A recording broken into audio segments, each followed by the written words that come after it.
नाजरीन, प्रोग्राम रुपया पैसा में आपको खुशामदीद कहते हैं। हम रिवायती प्रोग्रामिंग में वापस आ चुके हैं, लेकिन मौजू हमारा आज भी यही रहेगा कि पाकिस्तान हिंदुस्तान के दरमियान कशीदगी के बाद जंगबंदी और उसके बाद की जो माशी सूरत हाल बनकर सामने आएगी, उस पर बात करना बहुत ज़रूरी है। पाकिस्तान बहुत सारे माशी चैलेंजेस का सामना कर रहा है। हमारे जो लोग हैं, इंटेलेक्चुअल एलीट है, इकोनॉमिस्ट हैं, बिजनेसमैन हैं, वो इस रियलिटी को काफ़ी अरसे से झुटलाते रहे और तारीफों में क्योंकि इतने मुब्तला थे, तो वो उन्होंने क्या एक रॉन्ग मैसेजिंग की, एक मिसगाइडेड किस्म की ओपिनियन क्रिएट की, जिस ओपिनियन की वजह से दुश्मन को ये मौका मिल गया कि वो हमारी वीकनेस को कैपिटलाइज कर सके। क्योंकि अपनी वीकनेस को एज ए स्ट्रेंथ नहीं प्रेजेंट किया जा सकता और अपनी स्ट्रेंथ को एज अ वीकनेस। और यही प्रॉब्लम पाकिस्तान में रही। पाकिस्तान की मईशत बतदरीज आज से नहीं, कई दहाइयों से कमज़ोर होती चली आ रही है। हम उसे मज़ीद कमज़ोर बना रहे हैं क्योंकि हम हुकूमती तारीफ़ों में मसरूफ़ रहते हैं कि हम हकीकत से बिल्कुल मुनहरिफ हो जाते हैं। तारीफ़ करो ज़रूर करो, लेकिन देखो उन लोगों की देखें, एक चीज़ समझें आप बात को, दुश्मन हर वक्त आपकी कमज़ोरी पर निगाह रखे बैठा है। उसको जहां कोई कमज़ोरी दिखेगी वो उस पर फौरन कैपिटलाइज करेगा, एक्सप्लॉइट करेगा आपकी वीकनेस को। लेकिन आप क्या करेंगे? अपनी वीकनेस को एज ए स्ट्रेंथ शो करेंगे, तो फिर आप उसकी हिफाजत नहीं करेंगे और अपने अंदर बेहतरी लाने की कोशिश नहीं करेंगे। आपको मेरी बात समझ में नहीं आ रही नाजरीन? आपको मेरी बात समझ में आएगी भी नहीं, क्योंकि आप एलईडी के दौर में ट्यूबलाइटें हैं, और ट्यूबलाइटें एलईडी के दौर में कैसे चलेंगी? अपने आप को बदलो नाजरीन। तारीफ करो, लेकिन वजह से करो, बेवजह तारीफ ना करो। हर लड़की को हेमा मालिनी कहने की जरूरत नहीं है। जो खूबसूरत हो उसको कहो। आप हैरान कुन किस्म की बातें करते हैं, जिनकी वजह से क्या होता है, दुनिया भी हैरान हो जाती है, आप खुद भी हैरान हो जाते हैं, और दुश्मन को यह मौका मिल जाता है कि वो आपकी कमजोरी का फायदा उठाए। मिलिटरीली आप स्ट्रांग हो, आपने दिखा दिया, आपने जहाज भी गिरा दिए, मुल्क का दिफा भी कर लिया, लेकिन इकोनॉमिकली आप वीक हो इकोनॉमिकली, जिसकी वजह से दुश्मन को यह मौका मिल रहा है कि वो बार बार इस सिचुएशन को एक्सप्लॉइट करे। लेकिन आप यहां ताजिर सनतकारों को बिठा लें, वाह वाह वाह वाह वाह, इतनी तारीफें करेंगे कि आप पागल हो जाएंगे। पता नहीं पाकिस्तान की मईशत नहीं है, यह बरतानिया की मईशत है, किसी बहुत ही एडवांस मुल्क की मईशत है। यार भाईजान, अब मैं टीवी पे बहुत सारी बातें कर नहीं सकता, इतनी बॉडी बिल्डिंग नहीं करो जिसकी ज़रूरत नहीं है। मैं समझाता रहता हूँ हमारे ताजिर सनतकार बिरादरी के लोगों को। खैर, अच्छी बात है, ये इस मुश्किल वक्त में ज़रूर मुल्क के साथ खड़े रहे, लेकिन हमें यह भी रियलाइज़ करना है कि ये हर मुश्किल वक्त में मुल्क के साथ ही खड़े होते हैं। खैर, यहाँ पर मैं आज के अपने फाजिल मेहमान की जानिब जाऊँगा। सरदार शौकत पोपलजई साहब किसी तारुफ के मोहताज नहीं है, बलूचिस्तान इकोनॉमिक फोरम के सदर भी हैं और गैर रिवायती ताजिर सनतकार रहनुमाएँ, रिवायती सोच के मालिक नहीं हैं। और ख़ास तौर पे इनकी स्पेशलिटी ये कि ये एक बहुत सीनियर सिक्योरिटी एडवाइज़र हैं, और इन जो प्राइवेट सतह के ऊपर हमारे मुल्क के अंदर इंटेलिजेंस का शोबा है, जो प्राइवेट सतह पर है, उसके भी एक क्वालिफाइड प्रोफेशनल हैं। वेलकम करूंगा आपको सरदार शौकत पोपलजई साहब। बहुत शुक्रिया अरे भाई। सरदार शौकत पोपलजई साहब, आज मेरा मौजू बुनियादी तौर पे यही है कि कशीदगी पैदा हो गई, लेकिन मैं जिस चीज़ को हाईलाइट करना चाह रहा हूँ, हमारे प्रोग्राम के अंदर बहुत सारे रिटायर्ड ऑफिसर्स जो हैं वो तशरीफ़ लाए और सब ने यह हाईलाइट किया कि पाकिस्तान का जो इकोनॉमिक प्रॉब्लम है उसको एड्रेस करने की ज़रूरत है। Ours is not a problem that is related to the defence of the country या मिलिटरीली, हमारा प्रॉब्लम इकोनॉमिक है। डू यू अग्री और डिसएग्री? बिस्मिल्लाहिर्रहमानिर्रहीम। मैं आपकी बात से और साथियों की बात से बिल्कुल मुत्तफिक हूँ, इसमें कोई दो राय नहीं है। भाई, एक चीज ज़हन में रखिएगा कि इंसान की इंटेग्रिटी जो है वो सबसे पहले होती है। वो फोर्सेस हो इंसान, या बिजनेसमैन हो, या आम शहरी हो, इज्जत जो है वो सबसे बड़ी चीज होती है। और फिर दोस्ती और दुश्मनी में इज्जत को हमेशा इंसान अपने आगे रखता है। तो ये वक्त ऐसा आया कि बिल्कुल एस्केलेशंस हुई और हमें तकलीफ भी उठानी पड़ी, हमने तकलीफ दी भी। तो ये प्राइड भी है हमारी कि हमारी नेशन जो है वो कलेक्टिवली इसी क्राइसिस को फेस करने के लिए तैयार होती है अल्हम्दुलिल्लाह। अब बाकी रह गया इकोनॉमिक्स, कोई डाउट नहीं, अगर आपकी इकोनॉमिक्स प्रॉपर नहीं है तो आप फिर ये तमाम मार के बगैर इकोनॉमिक्स के तो नहीं मार सकते, आपको इकोनॉमिक्स को एड्रेस करना है। तो यूजुअली ऐसी जब सिचुएशंस आती हैं तो इसका पोस्ट सिनेरियो जो है वो इकोनॉमिक्स पे आता है। तो आपकी इकोनॉमिक्स ठीक होगी तो इन्फ्लेशन नहीं बढ़ेगी, इन्फ्लेशन नहीं बढ़ेगी तो लोगों के प्रेशर नहीं आएगा। तो जो लोगों के अंदर सॉलिडेरिटी है और एक जो जज्बा है मुल्क के लिए, कौम के लिए, वो कायम रखने के लिए आपको इकोनॉमिक्स को एड्रेस करके रखना है, बहुत जरूरी है।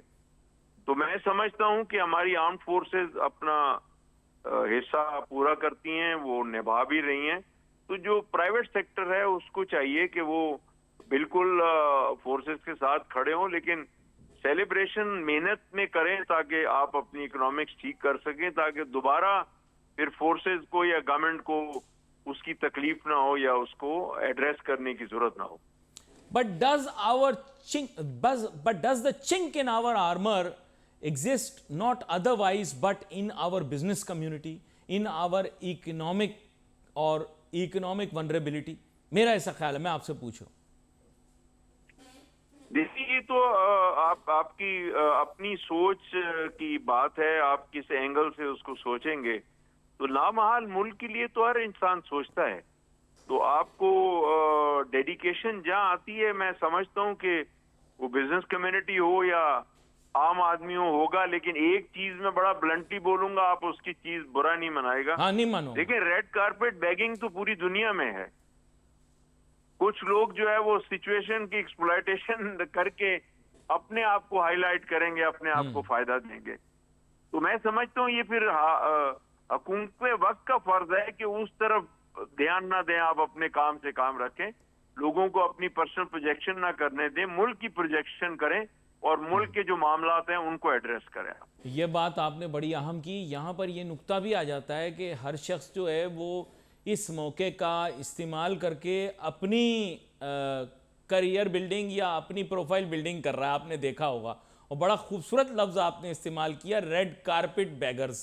आप हमेशा यूज़ करते हैं ये। तो बहुत सारे हमारे यहाँ ऐसे रेड कारपेट बैगर्स हैं जो कि सामने आ गए हैं, जो कि अटेंशन हंगरी हैं, अटेंशन थर्स्टी हैं। तो मतलब ये कि मेरा नहीं ख्याल कि they cater to the requirement of this nation for nation building. क्या कहते हैं आप? कोई शक नहीं है, मैं वही अर्ज कर रहा हूँ कि हर शख्स को अपना काम करना चाहिए, हर सेक्टर को अपना काम करना चाहिए, और गवर्नमेंट को भी चाहिए, डिफेंस को भी चाहिए कि वो इतना किसी को लिवरेज ना दें। जिसका जो काम है वो करें। कहीं जी आपकी जो फील्ड है आप उस तरफ ध्यान दें। मुल्क की खिदमत करनी है तो आप अपने सेक्टर को लुक आफ्टर करें। अच्छा, मैं आपको कल बड़ी अजीब सी बात बताता हूँ सरदार शौकत पोपलजई साहब। मैं सदर से गुजर रहा था कि अचानक जो मेरे पैरों तले ना धमाके होना शुरू हो गए। मैं खौफजदा हो गया। मैं गाड़ी में बैठ गया, गाड़ी के नीचे भी जो है धमक आना शुरू हो गई। मैंने कहा यार पता नहीं कहीं कोई मतलब खुदा ना खास्ता कोई तकरीबी कार्रवाई ना हो गई हो। पता ये लगा कि खुशियां मनाने के लिए पटाखे फोड़े जा रहे थे 20 दिन के। तो मतलब ये कि ये तो एक, माजरत के साथ बुरा ना मानिएगा, लेकिन तरक्की याफ्ता ममालिक का ये शिवा नहीं है कि अगर आप खुशी भी मनाना चाह रहे हैं तो इतने लाउड फायर क्रैकर्स और फायरवर्क्स दिन के बीच में आप चला रहे हैं। मतलब आपके ख्याल से क्या दिस इज सूटेबल? आप सिक्योरिटी एक्सपर्ट हैं इंटरनेशनल, क्या कहते हैं आप इस बारे में? नहीं, बिल्कुल नहीं है। मैं वही बता रहा हूँ ना कि आपको हमारी नेशन को एक चीज जो बड़ी है, जो सीखने की बात है या सिखाने की बात है, वो आपके जज्बात पे कंट्रोल होना चाहिए। और जज्बात पे मुझे बड़ा अफसोस होता है कि आप हर ओकेजन पे उठाते हैं, मोटरसाइकिल पे, गाड़ियों पे, सड़कों पे, पोलों पे आप पाकिस्तान का झंडा लगा देते हैं। वो एक बड़ी एक इम्पोर्टेंट चीज है हमारे लिए। फिर वही झंडा जो है वो लगा रहता है, फट जाता है, नीचे आ जाता है, मट्टी में गिर जाता है। मेरे दिल को बड़ी तकलीफ होती है।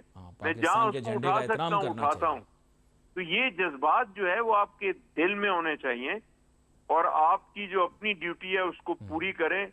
इससे बड़ी खैर ख्वाही आप मुल्क के साथ नहीं कर सकते। दुरुस्त फरमा रहे हैं आप। सिर्फ पाकिस्तान के झंडे झंडा की उठा के हिफाजत खैर करनी ख्वाही नहीं चाहिए, कर ये कोई सकते। आम कागज़ का या कपड़े का टुकड़ा नहीं है। बिल्कुल इन्होंने सही कहा, बहुत सारे ऐसे मुकामात के ऊपर झंडे लगा दिए जाते हैं, उनका एहतराम नहीं किया जाता, वक्त के साथ फिर वो गिर भी जाते हैं ज़मीन पर।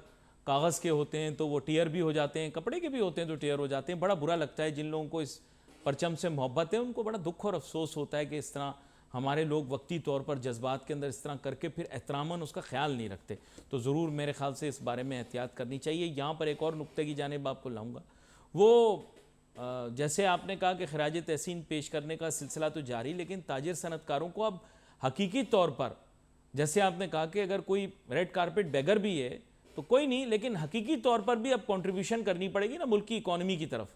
कल मैंने प्रोग्राम में एक प्रपोजल दिया, मैं चाहूँगा शौकत साहब आप भी उस पर तज्जिया दें।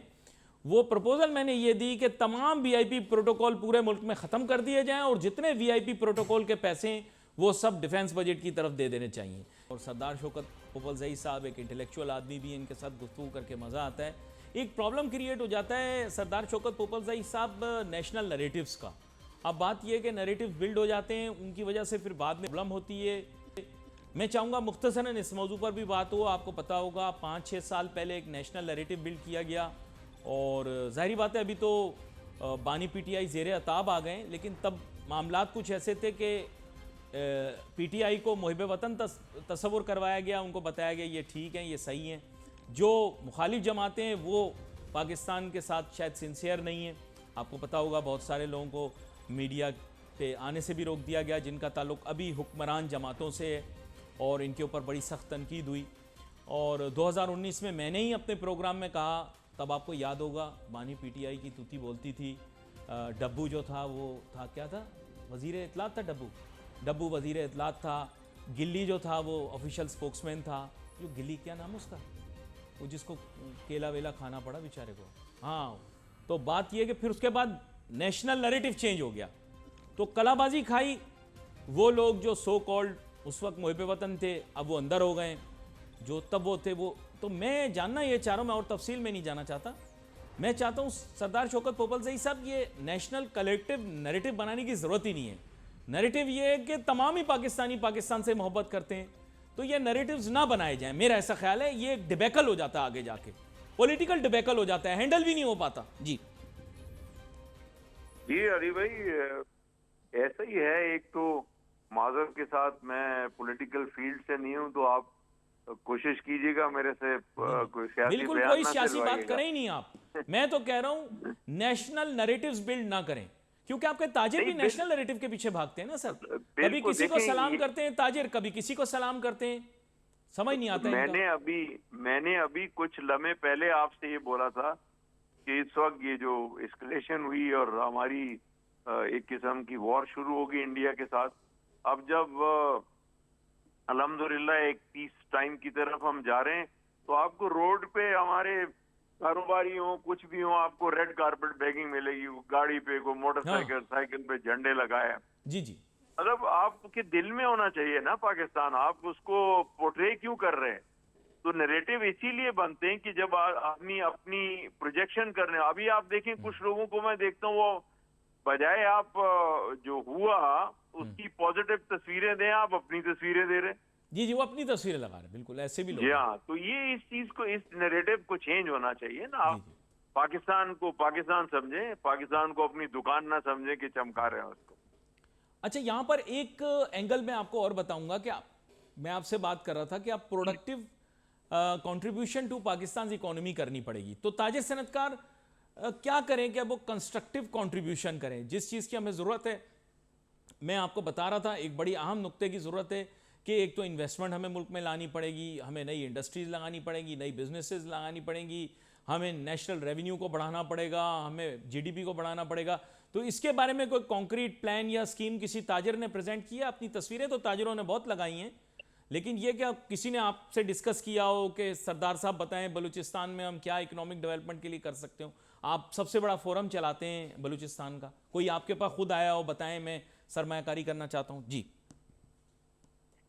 मैं वो फिर उस चीज को रिपीट करूंगा कि बड़े तकलीफ और दुख से मैं आपको बता रहा हूँ इस चीज को ये रेड कारपेट बैगिंग के लिए जरूर आते हैं, लेकिन ये कोई कहे कि मैं फलान प्रोजेक्ट कर रहा हूँ, ये मैंने तो इसको इस वक्त मैंने नहीं देखा। आपका सबसे पहला जो बड़ा चैलेंज है वो पोस्ट वॉर आपकी इकोनॉमिक्स है। देखें, अल्लाह ना करे आपको टैक्सेशन करनी पड़ जाए, आपकी वर्ल्ड वाइड टैरिफ्स बढ़ रहे हैं, इंपोर्ट पे ड्यूटी बढ़ रही है, तो उससे इन्फ्लेशन बढ़ेगा। इन्फ्लेशन जब बढ़ेगा तो आम आदमी को इम्पैक्ट होगा। तो आपको इकोनॉमिक को एड्रेस करना चाहिए। बिजनेसमैन रादर सेलिब्रेशन के आपसे सवाल इसलिए पूछ रहा हूँ एड्रेस करें। सवाल आपसे इसलिए पूछ रहा हूँ कि देखें, मेन एम ये है कि अब पाकिस्तान को इकोनॉमिकली स्ट्रांग करना है। मिनरल्स के ऊपर आपको पता होगा इतना बड़ा कन्वेंशन हुआ, तो कराची के बहुत सारे ताजिर सनतकार हैं, कोई मॉडल मिल जाए, कोई एक्ट्रेस मिल जाए, उसके साथ तो फ़ौरन तस्वीर खिंचवा लेते हैं। और जैसे आपने कहा कि तरह तरह की मीटिंगें करते रहते हैं, रंग बिरंगी मीटिंगें करते रहते हैं। तो इस सिलसिले में आपने देखा इन्होंने कोई कॉम्प्रिहेंसिव स्ट्रेटजी बनाई हो कि गवर्नमेंट ने इतना एक्सपेंडिचर किया, गोरों को बुलाया, यहाँ पे मिनरल्स की, माइंस की और नेचुरल रिसोर्सेज की कॉन्फ्रेंस करवाई, तो उसका व्हाट्स द क्या कहते हैं, what's the debrief on that? Ali भाई, ये तो मेरी नजर में आप जो बातें कर रहे हैं we are talking fiction about it. कौन सी बिजनेस कम्युनिटी ये काम करती है जो आप मुझे बोल रहे हैं ना? ये नहीं, मैं समझता हूँ कि बिजनेस कम्युनिटी को इस पोस्ट वॉर के बाद सेलिब्रेशन में सेमिनार करें, कॉन्फ्रेंस करें कि यार अल्हम्दुलिल्लाह अगर हम दिफाई तौर पे मजबूत हैं तो हम अपनी मईशत को कैसे मजबूत कर सकते हैं, वो हमारे लिए ज्यादा इंपॉर्टेंट है। रादर हम अपनी तस्वीरें लगाए, झंडे लगाए और नारेबाजी करते रहे। हमें we have to set our direction. हमें ऑनेस्टली, सिंसियरली एक अच्छी नेशन बन के दिखाना चाहिए। नहीं, लेकिन मैं आपसे पूछना ये चाह रहा हूं कि you didn't see anyone just walking into your office and saying Sardar Shaukat Popalzai sahib, we want to invest in Pakistan minerals, we are patriotic Pakistanis, we are willing to take out our money from countries abroad, we are going to sell our properties abroad and we are going to come and invest in Pakistan's minerals and mines and natural resources. ऐसा कोई बंदा नहीं है आपके पास? ये तो अली भाई आप मुझे फ्लाइंग किक मार रहे हैं। मतलब आप मुझे कह रहे हैं कि मैं कह रहा हूँ फिक्शन की बातें। कौन कर रहा है ऐसी बातें बाहर? आप भी उठते बैठते हैं बिजनेस कम्युनिटी में, कौन सी पेट्रियोटिक बातें ऐसी कोई कर रहा है? आप मुझे बताएं। नहीं तो ये बातें करनी है ना। देखें, आप मुझे सच बताएं, देखें अगर हमने कंट्रीब्यूशन करनी है तो प्रैक्टिकली स्पीकिंग लोगों को करना पड़ेगा ना। इस वक्त वी नीड दैट। अभी आप, मैंने सुबह में एक आर्टिकल पढ़ा कि क्या कहते हैं, रीवाइटलाइजेशन ऑफ सीपेक, जो मुझे समझ नहीं आया वो क्या है, शायद आपकी नज़र से भी गुजरा हो। उसका बुनियादी मकसद ये था कि री इमरजेंस होगी, तो मैंने जहन में ये सोचा, मैंने कहा इसमें हम तो ऑन एन ऑफिशियल नोट कभी भी हमने ये नहीं कहा कि वो स्लो डाउन हुआ है या उसमें कोई रुकावट आई है, लेकिन कीपिंग दैट इन माइंड, ये सिर्फ गवादर में प्रॉपर्टी डीलर ये आर्टिकल छपाएं तो मजा नहीं आता ना। इंडस्ट्रियलिस्ट और बिजनेसमैन को भी तो कुछ करना है कि नहीं? बिल्कुल करना है। आपके देखिए, very simple formula is that everybody, वो गवर्नमेंट हो या प्रोविंशियल गवर्नमेंट हो, बिजनेसमैन हो, एग्रीकल्चरिस्ट हो, ट्रेडर हो, they have to play their role. Very simple is that. Positive role and in right direction where country should get the benefit, ultimately the nation would get benefit out of it. इससे आगे इधर उधर कोई left right बात नहीं है। But I will then come back to the central point. Are businessmen willing to bring the billions of dollars they have taken abroad to invest in multiple schemes, whether property or otherwise, to back to Pakistan to strengthen Pakistan's economy? इसका जवाब बर्दाश्त कीजिएगा जो मैं अब देने करूं, करें अब बर्दाश्त करना पड़ेगा सर, हमें मुल्क को मजबूत करना है। कि इस वक्त देयर आर टू मेजर, अल्लाह ताला ने दुनिया में दो सुपर पावर्स हैं आपकी यहाँ पे दी हुई है ना। एक यूनाइटेड स्टेट्स ऑफ अमेरिका है, दूसरा पीपल्स रिपब्लिक ऑफ चाइना। तो उनका प्रेसिडेंट कितना बड़ा आदमी होगा, वो पूरा बिजनेसमैन का इंट्रॉज लेके सऊदी अरेबिया में उतर गए और आज $600 बिलियन का उन्होंने एग्रीमेंट साइन किए बिजनेस के। क्या उनकी अना नीचे चली गई? क्या वो नहीं कह सकते हम तो बहुत बड़ी डिफेंस पावर है यार, हमें जरूरत नहीं? They need to improve the development of the country, they need money. तो ultimately you have to go out and fetch the money. हम ऐसा कर रहे हैं? हम तो एक सूबे से दूसरे सूबे पे नहीं करते, एक शहर से दूसरे शहर में नहीं जाते। अच्छा, लेकिन मैं आपको मजे की बात बताऊं कि जिन एरियाज के अंदर सऊदी अरेबिया ने इन्वेस्ट किया है, ये हाई आरओआई एरियाज हैं। आर्टिफिशियल इंटेलिजेंस और उनकी जो अपनी डोमेस्टिकली जो चीज़ें होंगी उसमें जिसमें इन्वेस्ट किया है, तो by and large it's not like वो भी कोई फिलेंथ्रपी कर रहे हैं। They are going to invest in very high return on investment projects which are perhaps going to multiply their investment, जो मेरी understanding है। This is future. This is future. हाँ, they This are is investing, future. Ji, they are definitely investing in the future। और मैंने वो देखा, वो बड़े शार्प लोग हैं, वो हमने भी तो उनको बहुत सारी इन्वेस्टमेंट स्कीमें दी, मुझे नहीं पता वो कितनी मूव की। मैंने एक दफ़ा आपके साथ 1 घंटे का प्रोग्राम किया $10 अरब की ऑयल रिफाइनरी का, मुझे नहीं पता अभी कि उसकी क्या पेशरफ्त है, लेकिन I was told that it was being set up in Gwadar, if I am correct, I don't know. हाँ, इंशाल्लाह, आई होप सो। दूसरा एक चीज मैं वादे करूं आपको, दुनिया चेंज हो चुकी है। मैं पहले अपने स्टाफ से असिस्टेंस लेता था, मुझे कोई रिपोर्ट बनानी है, मुझे कोई लेटर राइटिंग करनी है, मुझे स्पीच राइटिंग करनी है, तो मुझे उस काम में 2-3 दिन लग जाते थे अली भाई। जी जी बिल्कुल। आज तो मैं 1 घंटे में थ्रू आर्टिफिशियल इंटेलिजेंस हर चीज क्वालिटेटिव लैंग्वेज में मैं अपनी चीज बना लेता हूं। Fantastic, really it is fantastic and you will be shocked. मेरी असिस्टेंस, मेरी economic assistance is gone into the cyber space. मेरी cyber economic assistance is gone out of the boundaries. That's very simple. So you do agree that artificial intelligence is one of the best places to invest in, am I correct? Yes, you should. I mean, मेरा ख्याल है अपनी young generation को, आज के बच्चों को आप देखें, माशाल्लाह वो कितने एडवांस्ड हैं बच्चे।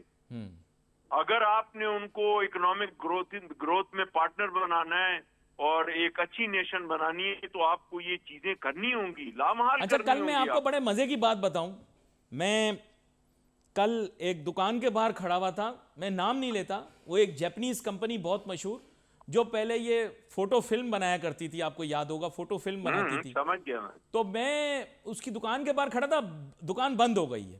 मैंने जहन में ये सोचा कि this was one of the biggest companies in the world at one time, but because it did not change itself according to the global financial climate और टेक्नोलॉजिकल पर्सपेक्टिव, ये सर्वाइव नहीं कर सकी। तो हमें भी चेंज करना पड़ेगा, अडेप्ट करना पड़ेगा। क्या कहते हैं आप? बिल्कुल ऐसा करना पड़ेगा और वॉर फुट्टी पे करना होगा। ऐसा नहीं है कि आप गवर्नमेंट की तरफ देखें कि गवर्नमेंट पॉलिसी बनाए और हमें काम करना है within the parameters of law of this land. So we have to move forward. हम वो अपनी जो फिक्शनल लाइफ से बाहर निकल के सीरियस काम करें इंशाल्लाह। अच्छा, मैं एक और बड़े मजे की आपसे बात करूंगा। बात यह कि आपने शायद सुना हो, पाकिस्तान ने 17 गीगावाट वर्थ सोलर पैनल्स मंगवा लिए, प्राइमरी सोर्स चाइना। तो चाइना ने, which is pretty shocking in the sense कि पूरे वर्ल्ड में सबसे ज़्यादा सोलर पैनल हमने मंगवाए हैं। मतलब ये पूरी दुनिया में सबसे ज़्यादा, सारे ममालिक से ज़्यादा हमने मंगवाए, 17 गीगावाट। इस पे आपका थोड़ा तज्जिया चाहता हूं मैं। देखिए, बात ये कि हमारे यहाँ थोड़ा सिस्टम ऐसा है कि कंज्यूमर रिक्वायरमेंट कम देखी जाती है, प्रॉफिट मेकिंग बिजनेसमैन जो है वो प्रॉफिट मेकिंग की तरफ ज्यादा देखता है, कंज्यूमर को पीछे छोड़ दें, क्योंकि उसको पता है जब मैं लाऊंगा उनको टेक्निक्स आती हैं, बेच भी लूंगा। गवर्नमेंट जो है वो कंज्यूमर ओरिएंटेड पॉलिसीज नहीं बनाती, वो बिजनेस ओरिएंटेड पॉलिसीज बनाती है। उनको टैक्स रिलीफ देगी, हर चीज करेगी, जब उनका काम खत्म हो जाएगा फिर टैक्स हायर कर देगी। ये तो हमेशा से टेंडेंसी रही है हमारी। तो इस चीज को बिल्कुल खतरा, ये तो 24 में भी चला जाएगा अगर जरूरत पड़ी तो। अच्छा, मुझे आप कुछ चीज़ें बलूचिस्तान के रिगार्डिंग आपसे पूछनी है। मुझे आपने बॉल पार्क फिगर बताना है रफली के पॉपुलेशन जो है वो इस वक्त बलूचिस्तान की क्या है, बॉल पार्क बता दें आप, क्योंकि obviously that would require another census अगर हमें एग्जैक्ट चाहिए होगी। तो what's the ball park population of Balochistan today? देखिए, अभी तक जो ऑफिशियल फिगर्स हैं अराउंड, मेरी जो अपनी रिसर्च है about 14 million. 14 million. That's 47% of this country. That's area wise. Area That's wise? area wise, but I'm telling you the demographic जी। figures के आपकी population की figure ये है. It doesn't matter. लेकिन मैं समझता हूँ कि इतनी कम population होने की वजह से गवर्नमेंट को जो सोशो रिक्वायरमेंट्स हैं उनको पूरा करना चाहिए था, हॉस्पिटल्स को पूरा करना चाहिए था. अच्छा, मैं आपसे पता है क्यों Education- पूछ रहा हूँ ये बात? कल मैं एक डॉक्यूमेंट्री देख रहा था और आपके साथ मैंने काफ़ी दफ़ा इस मौजू पर डिस्कस भी किया है। आपको पता होगा कि इंडो बैक्टीरिया एक किंगडम थी ग्रीक्स की, और ग्रीक्स यहाँ बहुत अरसा रहे, इस जगह पे बहुत अरसा रहकर गए। हमने अपनी हिस्ट्री बुक्स में से छुपा दिया है। सिकंदर जब आए उससे पहले भी थे थोड़े बहुत, लेकिन उनके आने के बाद कई सौ सालों तक यहाँ पर ग्रीक्स आबाद होते रहे, और ग्रीक्स की इस किंगडम को कहते थे a kingdom of 1000 cities. That means there was massive urbanization all across the territory that was left behind by the Macedonians, Alexander, and subsequently the Greeks that came after. तो 1000 cities के माने ये बड़ा heavily urbanized था। तो इसको री-अर्बनाइज करें ना आप। Why can we not have new urban areas all over Pakistan, not just Balochistan? क्या Yeah, कहते हैं? I agree with you, but I think देखें रूरल की डेवलपमेंट जो है ना वो फेज में होनी चाहिए, क्योंकि आपका जो सोशल सिस्टम है, हिस्टोरिक सिस्टम है, जैसे बलूचिस्तान में ट्राइबल सोसाइटी है, जी, तो ये भी अच्छी बात नहीं है कि आप ओवरनाइट उसको अर्बन कर दें और उसका जो हिस्टोरिकल पर्सपेक्टिव है वो खत्म हो जाए. That should not be. दुनिया में जितनी अच्छी डेवलप्ड कंट्रीज हैं, आप देखें उन्होंने अपना सोशो कल्चर अपने साथ रखा हुआ है, क्योंकि उन्होंने फेजेस में नहीं डेवलप किया. आज हम चाहते हैं हमारी इकोनॉमिक्स भी ठीक हो जाए, हम रिच भी हो जाएं, हमारा स्टैंडर्ड ऑफ लिविंग भी अमेरिका से भी, स्विट्जरलैंड से भी ऊंचा हो, और ओवरनाइट ताकि हम अपनी बैकग्राउंड सारी भूल जाएं. ये ऐसा पॉसिबल नहीं है. अच्छे कंट्रीज, अच्छी नेशंस के लिए सबको इकट्ठा लेके चलना पड़ता है. ये बड़ा अहम नुक्ता है जो आपने पेश किया। आप पता होगा खित्ते का सबसे कदीम शहर मेहरगढ़, वो भी बलूचिस्तान के अंदर वाक़, मेरे ख्याल से ये जो रईसानी साहब हैं ये उनका इलाका है. I think his father was the one who invested a lot of time and made the government come towards that place. Historically जैसे आपने कहा, कल्चरली इनकी जो प्रोटेक्शन है बहुत ज़्यादा ज़रूरी है. यहाँ पर मैं आपको दोबारा से मेन मौजू की जानिब ले आता हूँ. बात कुछ ऐसी है कि मैं चाहूँगा कि आप थोड़ा सा इनपुट मुझे ये दें कि अब पॉलिसी मेकिंग जो है उसको थोड़ा सा रिव्यू करना पड़ेगा. तो ये तो बजट लेकर आ रहे हैं, तो बजट हमारा जो होगा वो पोस्ट वॉर बजट होगा या वही जो पहले बनाया हुआ था वही चला देंगे फोटोकॉपी करके थोड़ा थोड़ा? देखिए, ये जो अभी वॉर सिचुएशन में तो आपको बहुत सी डायनामिक्स चेंज हो जाएंगी, आपको डिफेंस डायनामिक्स चेंज हो जाएंगी, इकोनॉमिक पर्सपेक्टिव चेंज हो जाएंगे, फिर वर्ल्ड वाइड अभी बहुत ज्यादा कंपटीशन है. मुझे जो सबसे ज्यादा अफसोस कौन बात बता रहा हूं आपको कि मैंने किसी भी फेडरल या प्रोविंशियल गवर्नमेंट को पॉलिसी नहीं देखी जो रियल टाइम में और रियल वे में इन्वेस्टमेंट प्रमोट कर रहे हो. आप डोमेस्टिक इन्वेस्टमेंट प्रमोट नहीं कर रहे, डोमेस्टिक इन्वेस्टमेंट को लुक आफ्टर नहीं कर रहे, लेकिन यू टॉक के फॉरेन एफडीआई आ जाए बस मुल्क में. एफडीआई कैसे आएगी? They are very closely monitoring you. International institutions are closely monitoring you and they see what kind of problems you have. तो उसको जब तक एड्रेस नहीं करेंगे, लोकल डोमेस्टिक इन्वेस्टर हैप्पी नहीं होगा, तो मैसेज क्रॉस कैसे जाएगा? तो ये तमाम चीजें जो हैं, जो पहले फेडरल गवर्नमेंट को एज अ सीनियर पार्टनर देखना होगा, फिर सूबों को देखना होगा. अच्छा, मेरा एक सजेशन है, मैं आपसे भी, आपके सामने भी रखता हूँ. वो ये है कि मेरे ख्याल से मुल्क से वीआईपी कल्चर का खात्मा कर दिया जाए. तमाम सिक्योरिटी सेफ्टी प्रोटोकॉल्स के ऊपर जो वेस्टेजेस हो रही हैं और जो अल्ले तल्ले हैं, इनके सारे जो हमारे वीआईपी कल्चर के तहत हैं वो ख़त्म कर दिए जाएं. उसकी जो सेविंग हो वो सारी की सारी डिफेंस एक्सपेंडिचर की जानिब डाइवर्ट कर दी जाए, ताकि नए टैक्सेस लगाने की इतनी ज़रूरत ना पड़े और हम ऑस्टेरिटी के साथ ही अपने डिफेंस बजट को बढ़ा लें. क्या आप इससे एग्री करते हैं? वीआईपी कल्चर का अब यकदम खात्मा कर देना चाहिए ताकि मुल्क की दिफा पर तवज्जो दी जाए. तो एक काम ऐसा करते हैं कि एक ये बात मैं आपकी सेकंड करता हूं, मैं मानता हूं, फिर एक बात आप मेरी मानिए. हाँ हाँ. वीआईपी कल्चर तो कल्चर है ना, लेकिन पाकिस्तान में रेड कारपेट बेगिंग बंद होनी चाहिए। ये मैं आपके जज्बात को समझ पा रहा हूं, आप क्या कहना चाह रहे हैं, लेकिन अब मैं क्या करूं सर। लोग हमारे यहाँ इसी मिजाज के मालिक हैं, वो बस चाहते हैं कि मैं आपको एक जुमले में अंग्रेजी की कहावत में बता देता हूं, फिर मुझे ब्रेक की जानिब जाना है, और वो जुमला ये है कि सक्सेस हैज़ मैनी फादर्स। तो हमारे यहाँ लोग बस अभी चाह ये रहे हैं कि जो मामलात हुए हैं उसके बाद फिर रेड कारपेट के जो लोग हैं वो सब सामने आ गए। सरदार शौकत ओपलजई साहब, मेरी सजेशन इस रोशनी में थी कि बजट के मुतालिक आम आ रही है कि किसी तरह रिसोर्सेज जनरेट करनी है। मैं कहता हूँ इस रिसोर्स जनरेशन के अंदर गोरे की कहावत है, penny saved is a penny earned. तो मैं ये कहना चाहता हूँ भाई कि अगर आप सेव कर सकते हैं तो why not save this. If we are saying the country is a safe country, that means if we are safe then why have such मैं कहूँगा heavy security protocols for VIP culture. मैं कहता हूँ ये सारे ख़त्म हो जाएं। वीआईपी बेनिफिट्स बहुत हैं, आपको पता होगा सैलरीज वगैरह भी हमारे पार्लियामेंटेरियंस की बढ़ा दी गई।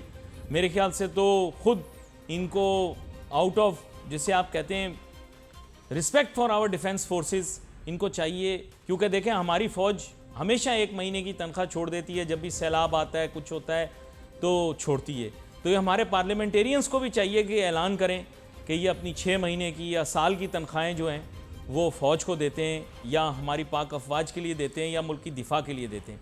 मेरे जहन में ये सवाल था, मैंने कहा आपके सामने रखूं। जी नहीं, बिल्कुल मैं आपसे इस चीज को एग्री करता हूँ, और ऐसा होना चाहिए। बिल्कुल बिल्कुल क्यों नहीं होना चाहिए। कुर्बानी पूरी कौम को देनी है, एक पर्टिकुलर सेक्टर या तो सेगमेंट को नहीं देनी चाहिए। मैं पूरी एग्री करता हूँ, ऐसा होना चाहिए। आप इनके टैक्स रिटर्न्स देखें, हमारे पार्लियामेंटेरियंस के इतने ये लोग अमीर लोग हैं, इनको इस तनख्वाह की ज़रूरत तो नहीं है ना। तो इनको चाहिए कि ये वॉलंटरली जो है अपनी सैलरी को ये मुल्क की दिफा के ऊपर खर्च करें, या दे दें, छोड़ दें इसको। बिल्कुल बिल्कुल करना, इमीडिएट करना चाहिए। ये बड़ा अहम नुक्ता है नाजरीन। बात यह है कि हमारा मुल्क जो है, मैं ये नहीं कहूँगा कि हम गरीब मुल्क हैं या हम अमीर मुल्क हैं, मैं ये कहूँगा हमारे मुल्क को रिसोर्सेज की इस वक्त ज़रूरत है। दुश्मन मेली आंख से हमारी तरफ देख रहा है। तो मेरी ऐसी ख्वाहिश है कि ये तमाम जो आपने देखा होगा, आपने भी ठाट बाट देखे नहीं है अभी, आपने हमारे वीआईपी कल्चर के लोगों के, हमारे सियासतदानों के, ब्यूरोक्रेट्स के, जिस दिन आप देख लेंगे ना आपके रोंगटे खड़े हो जाएंगे। अगर ये खर्चे कम कर दिए जाएँ और इन अखराजात को कम करके जो बचत हो वो मुल्क की दिफा, मुल्क की फलाह, मुल्क की जिसे आपके सलाहियतें बढ़ाने की तरफ डिवोट किए जाएँ तो बहुत अच्छा रहेगा। अच्छा, यहाँ पर मैं एक चीज़ और भी आपसे पूछना चाहूँगा। बात यह कि मुल्क के अंदर जहाज़रानी की सनत जो है, यानी शिपिंग, इसके मुतालिक मुझे बहुत सवालात मौसूल हो रहे हैं, और ख़ास तौर पे लोगों के जहन में आपने काफ़ी दफ़ा प्रोग्राम के अंदर कहा कि हमारा जो गवादर सी पोर्ट है ये एक डीप सी पोर्ट है, यहाँ से हम मैरीटाइम एक्टिविटीज़ के अंदर इंक्रीज़ देख सकते हैं, शिपिंग के अंदर इंक्रीज़ देख सकते हैं। लेकिन माजरत के साथ बुरा तो नहीं मानेंगे, एक बात आपसे कहना चाहूँगा कि कार्गो ट्रैफिक जो भी गवादर में आई है ना, वो नेग्लिजिबल है मेरे ख्याल से। हो सकता है मैं गलत कह रहा हूँ, मेरी इस्लाह कर दी। देखिए, ये मैं समझ नहीं पाया कि आप किस पर्सपेक्टिव में ये चीज़ बोल रहे हैं। भाई हमने तो यही सोचा था ना कि यहाँ से अब हमारे जो शिपिंग इंडस्ट्री वो बहुत फ्लरिश करेगी, और बिलखुसूस हमारे यहाँ जो एक मैरीटाइम सी रूट नया तैयार होगा ना, गवादर जब आ जाएगा तो जाहिर बात है हमारे जहन में तो यही था। तो हमें ये तासुर दिया गया कि इट्स एन ऑपरेशनल पोर्ट। तो if it's an operational port, is it running to capacity, over capacity, under capacity, या एट द राइट कैपेसिटी, ये हमें पता तो होना चाहिए ना। आप मुझे बताएं, आप वहाँ कितनी एक्टिविटी हो रही है, we should know about it. देखिए, अभी तो आपको पता है सिचुएशन ऐसी है कि उसको हम कह नहीं सकते कि कोई ऐसी एक्टिविटी होगी, लेकिन अगर पॉजिटिव पर्सपेक्टिव में देखें तो ग्वादर का बहुत ज्यादा पोटेंशियल है। वो सिर्फ शिपिंग में नहीं, सराउंडिंग में जो हमारी सदरन इकोनॉमी है बलूचिस्तान सूबे की या पाकिस्तान की, वो बहुत ज्यादा फ्लोरिश हो सकती है। कई लोगों को मालूम नहीं है कि वो इकोनॉमिक्स को ब्लू इकोनॉमी आप कह दें, एग्रीकल्चर में, लाइफ स्टॉक में ले लें, आप किसी पर्सपेक्टिव पे ले लें, तो अभी तो फ्री फॉर ऑल है। लोग ईरान से भी कारोबार करते हैं, जी जी, अफगानिस्तान से भी कारोबार करते हैं, ऑनवर्ड सेंट्रल एशिया से भी करते हैं। लेकिन गवर्नमेंट की वो सपोर्ट नहीं है जो सपोर्ट होनी चाहिए। आप फील करते हैं कि इसको एटीट्यूड को जल्दी चेंज करना पड़ेगा, और जब से ये वाकया पेश आया अभी कि हिंदुस्तान अपने बहरी जहाज़ लेकर आ गया कराची के नज़दीक, ये तो इस चीज़ की तरफ इशारा करता है कि we will have to expedite the development of port facilities in Gwadar. क्या कहते हैं आप? बिल्कुल, मैं I fully agree with you, होना पड़ेगा ये। The development of alternate shipping facilities at Urmara and Pasni, which is necessary not only for Baluchistan's economic development, नाजरीन, but for Pakistan's economic development, क्योंकि उसका डुअल एडवांटेज है, वहाँ पर already naval basis किसी ना किसी सूरत में मौजूद हैं। मुझे पता है कि ये काम मुश्किल है, लेकिन ये करना पड़ेगा। उसकी वजह ये है कि पोर्ट्स आजकल डिफेंडेड ही होते हैं, और हमारी स्ट्रेटेजिक पोजीशनिंग ऐसी है कि हमें इन दो जगहों के ऊपर अब अपने पोर्ट्स बनाने पड़ेंगे, चाहे हमें कितनी ही मुश्किल का सामना क्यों ना करना पड़े। मुल्क को अपने वसाइल का इस्तेमाल करके इन दो जगहों पर जो है वो अपनी पोर्ट फैसिलिटीज़ बनानी पड़ेंगी। मैं मेहमान का बहुत शुक्रिया अदा करूंगा, शो में हमारे साथ शामिल हुए। नाजरीन, we wait for your messages on Facebook. Ali Nasir हमारी टीम को इजाज़त दीजिए। अल्लाह हाफिज़।